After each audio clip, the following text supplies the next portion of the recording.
Smārdas jaunās skolas būve ir direktores Ritas Pāvulas vairāk nekā 10 darba gadu rezultāts. 60. gadu sākumā, ieņemot direktors amatu, Rita par mērķi izvirzīja telpu paplašināšanu. 1975. gada 1. septembrī jaunā skolas ēka tika atklāta.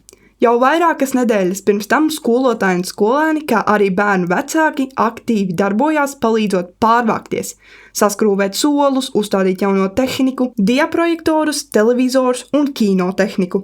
1. septembrī visi pulcējās pie vecās skolas un tad devās gājienā uz jauno. Celtniecības organizācijas vadītājs nodeva atslēgas skolas direktorei Ritai Pāvulai, un darbs varēja turpināties jaunā kvalitātē. Lai nonāktu šajā brīdī, pirms tam bija vajadzīgs daudz enerģijas un entuziasma.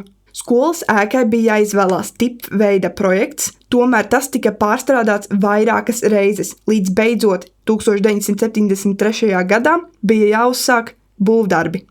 Tiesa gan, tos uzsāka nākamajā gadā. Papildus bija jāizbūvē katlu māja, šķūnis, siltumnīca, ugunsdzēsības baseins un inženiertehniskie tīkli. Būve bija jābeidz 9 mēnešu laikā, bet arī šis process aizkavējās.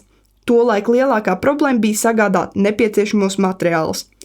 Līdz skolas atklāšanai netika pabeigts stadions, tā celtniecība daļēji noslēgta tikai pēc 14 gadiem. Šobrīd jaunajā skolā jau mācījušās vairākas smārdinieku paaudzes. Skola ir turpinājusi pilnveidoties, izbūvēts jauns korpus, modernizēts stadions, pārplānots un pārbūvēts skolas telpas, atvērts pirmsskolas grupas, nodrošināt mūsdienīgas mācību iespējas arī pašiem mazākajiem smārdiniekiem.